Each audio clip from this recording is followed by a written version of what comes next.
حياكم الله أعزائي المشاهدين في حلقة جديدة من الموسم اللي مش أحسن من الموسم الثاني من برنامجكم حوار شكيب، البرنامج الهادف اللي بيناقش قضايا هادفة علشان أنا واحد عندي رسالة والبرنامج بتاعي هادف.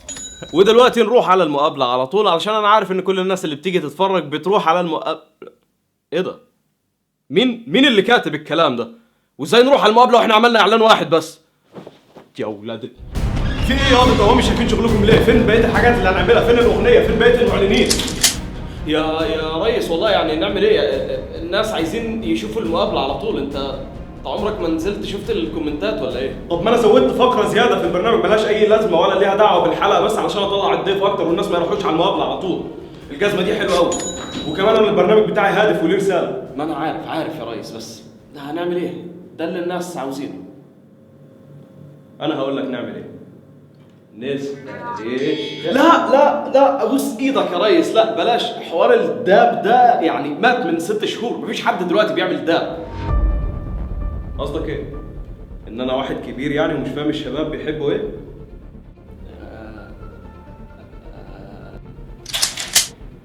بت ها؟ بت زاف.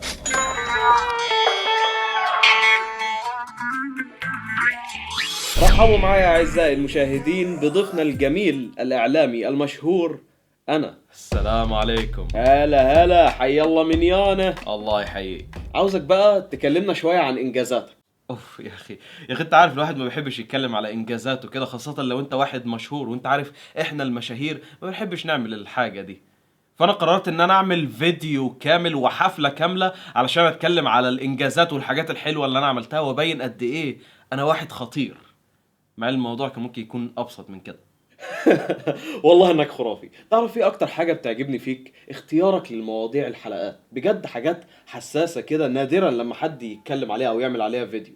واكتر حاجة بقى بتعجبني لما تطلع بره الموضوع خالص مع الضيف وبعدين في اخر الحلقة كده تقلب مسرحية الزعيم بتاعت عادل امام.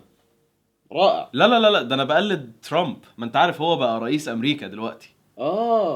بس ثانية، مش كده انت بتدي تلميحات سياسية كده؟ وبرضه شفتها في كام حلقة من الموسم الجديد في كام تلميح سياسي ترامى كده. مش انت المفروض قلت ان انت طلقت السياسة؟ لا يا رجل عادي دي امريكا مش مهم. اهم حاجة ان انا ما اقربش من اي حاجة تزعل السعودية علشان هم دول الناس اللي بيتفرجوا على فيديوهاتي.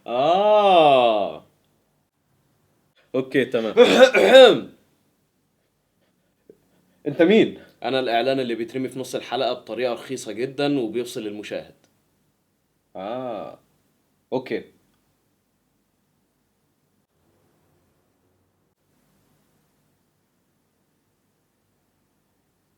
اوكي باي. سلام. خدت بالك من الذكاء؟ بجد يا انا اكتر حاجة بحبها فينا طريقة عرض الاعلانات كده في منتهى الذكاء.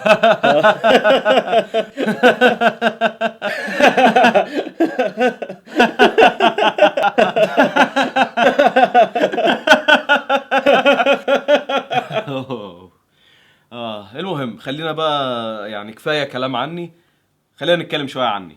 ايه رأيك في الموسم الجديد بعيدا عن ان الديسلايكات في زيادة تخوف؟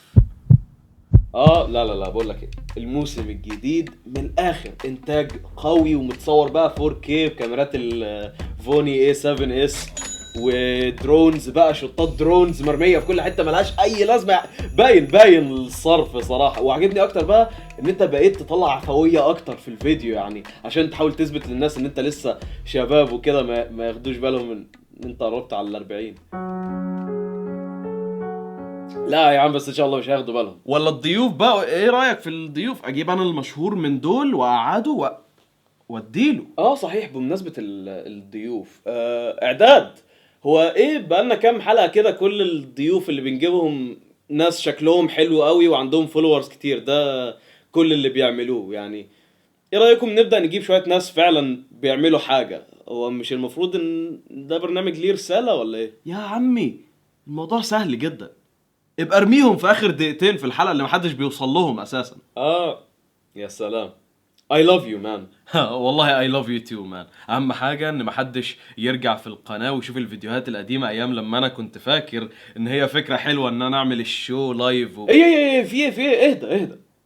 احنا نفضح في الناس التانيين بس نفضحش نفسنا.